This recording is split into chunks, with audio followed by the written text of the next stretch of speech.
Welcome to G Fun Facts Online. Today, we are abandoning the surface of the Earth to explore a discipline that feels like science fiction, but is very much scientific fact. We are talking about the art and science of mapping exoplanet atmospheres. For thousands of years, humanity looked at the night sky and asked a simple binary question: are there other worlds out there? Today, we know the answer is yes. We have found thousands of them. But the frontier of astronomy has shifted. We are no longer satisfied with just knowing they exist. We are no longer satisfied with just weighing them or measuring their diameter. We have entered the golden age of exoplanet characterization. Astronomers are now sniffing the air of alien worlds, tasting their clouds and mapping the winds that whip around their equators at thousands of miles per hour.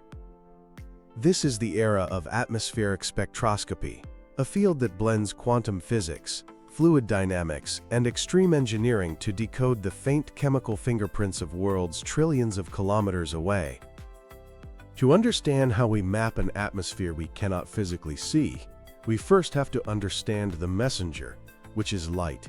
Every single photon collected by telescopes like the James Webb Space Telescope or the Very Large Telescope tells a story of its origin and the obstacles it faced on its journey to us. At the heart of this is the quantum nature of matter.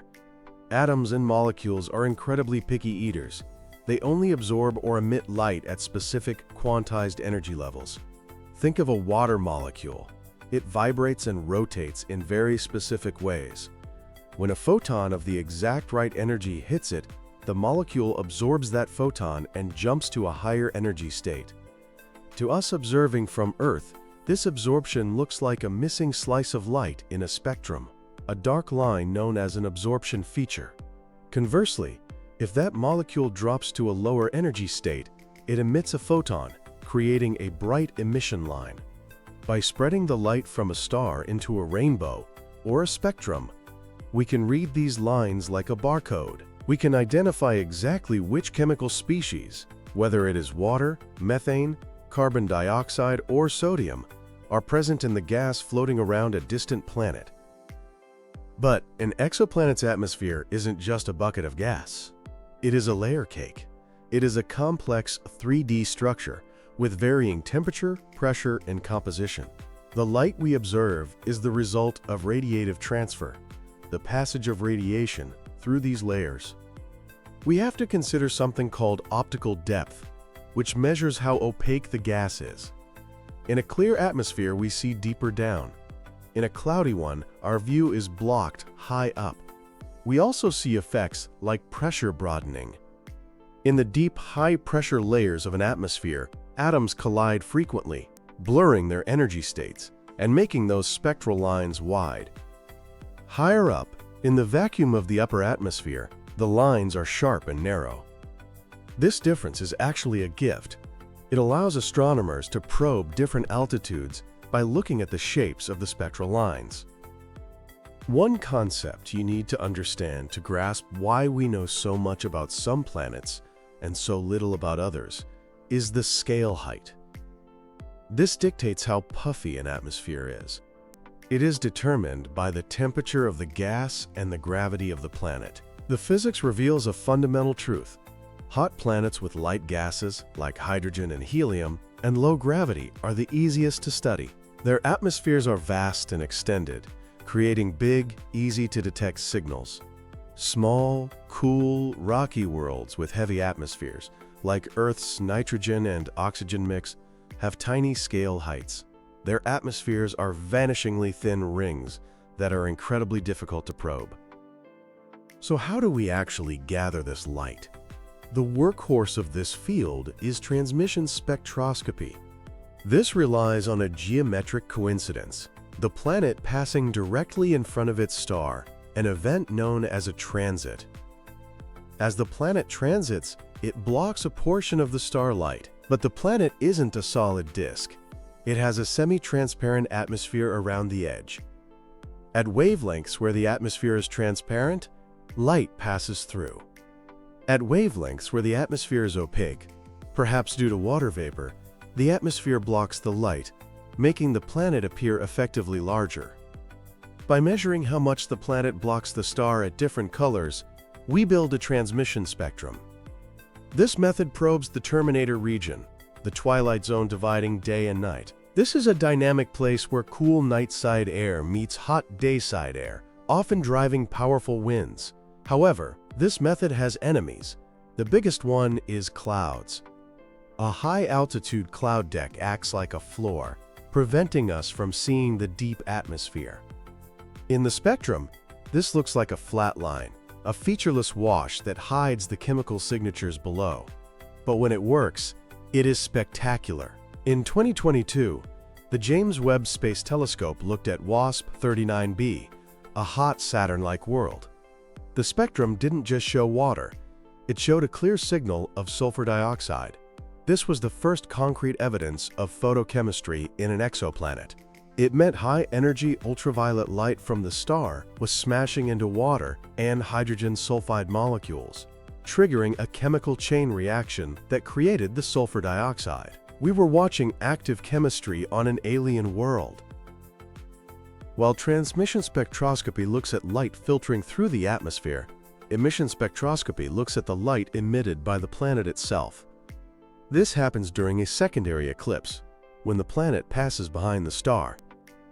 By measuring the drop in brightness when the planet disappears, astronomers can isolate the thermal glow of the planet's day side. This acts like a thermometer. If the temperature decreases with altitude, like on Earth, we see absorption features. But if the temperature increases with altitude, known as a thermal inversion or stratosphere, the upper layers are hotter than the deep layers. These hot molecules glow brightly, creating emission peaks. For years, astronomers hunted for the chemical culprit causing these inversions in ultra-hot Jupiters. They suspected titanium oxide and vanadium oxide, gases that are efficient at absorbing starlight. Recent observations of planets like WASP-121b have confirmed these thermal inversions, though the debate continues on whether the driver is titanium oxide or atomic metals like iron and magnesium. But transits and eclipses are just fleeting moments. To understand the full climate, we need the phase curve. As an exoplanet orbits its star, it shows us different phases, just like the Moon. By monitoring the infrared brightness throughout the entire orbit, we can map the temperature distribution of the planet. Most hot Jupiters are tidally locked, meaning one side permanently faces the star. You might expect the hottest point to be directly under the star. However, phase curves often show the hotspot is offset to the east. This is evidence of massive equatorial superrotation. Winds are screaming at thousands of kilometers per hour, dragging the superheated gas from the day side onto the night side before it has time to cool down. Take WASP-43b, a Jupiter-sized world with a 19-hour orbit. Astronomers used Hubble and Webb to construct a phase curve that revealed a night side shrouded in eternal clouds and a day side that is scorching hot. The temperature difference is extreme. 250 degrees Celsius on the day side, plunging to 600 degrees on the night side. This tells us that despite the fierce winds, the atmosphere struggles to redistribute heat efficiently. While space telescopes are great at capturing wide wavelength spectra, ground-based telescopes like the Very Large Telescope in Chile use a different superpower: high spectral resolution. Instruments there split light into hundreds of thousands of tiny color channels. At this resolution, molecular bands break down into forests of individual lines. The signal from the planet is buried in noise and the Earth's own atmosphere, but the planet is moving fast, orbiting its star at hundreds of kilometers per second. This induces a large Doppler shift in the planet's spectrum, while Earth's atmosphere remains stationary. Astronomers use a technique called cross-correlation. They take a theoretical template of a molecule, say carbon monoxide, and slide it across the noisy data. When the template aligns with the Doppler-shifted lines from the planet, a strong peak emerges. This is so precise we can measure wind speeds, moving towards or away from us at the planet's edge. We can even detect isotopes. In 2021, astronomers detected carbon-13 in a super-Jupiter. The ratio of carbon-12 to carbon-13 helps us understand where the planet formed in the protoplanetary disk, turning spectroscopy into planetary archaeology. Of course, turning a squiggly line on a graph into a statement like, "This atmosphere is 20% water," requires complex math. This is the domain of atmospheric retrieval. It is an inverse problem. We have the effect, the spectrum, and want to find the cause, the atmosphere. Astronomers use Bayesian inference algorithms. A computer code generates a synthetic spectrum based on parameters like temperature and cloud opacity, compares it to the real data, and then tweaks the parameters millions of times to find the best fit. There is a debate here between free retrieval, where the algorithm adjusts every gas independently, and chemically consistent retrieval, which uses the laws of chemistry to constrain the mix. The latter is safer, but relies on the dangerous assumption that our chemical models work perfectly on alien worlds. Let's look at some specific case studies because this is where the data becomes truly wild. First, the ultra-hot Jupiters like WASP-76b and WASP-121b. These planets are hot enough to vaporize metal. On WASP-76b, high-resolution spectroscopy detected neutral iron vapor on the day side, but the signal disappears on the night side. The leading theory is that iron vaporizes in the day-side heat, rides the winds to the cooler night side, condenses into liquid droplets, and falls as iron rain. On WASP-121b, the heat is so intense that water molecules are torn apart on the day side, only to recombine on the night side, driving a violent energy cycle. Then, there is the M-Dwarf challenge with the TRAPPIST-1 system. These 7 Earth-sized worlds are prime targets for finding life. However, recent Webb observations of the innermost planets, TRAPPIST-1b and c, were sobering. The planets radiated heat exactly like bare rocks. If they had thick atmospheres, the heat would be redistributed. The conclusion is that these inner worlds are likely airless, stripped by the violent flares of their star. The focus has now shifted to the outer planets, E, F, and G, to see if they held on to their air.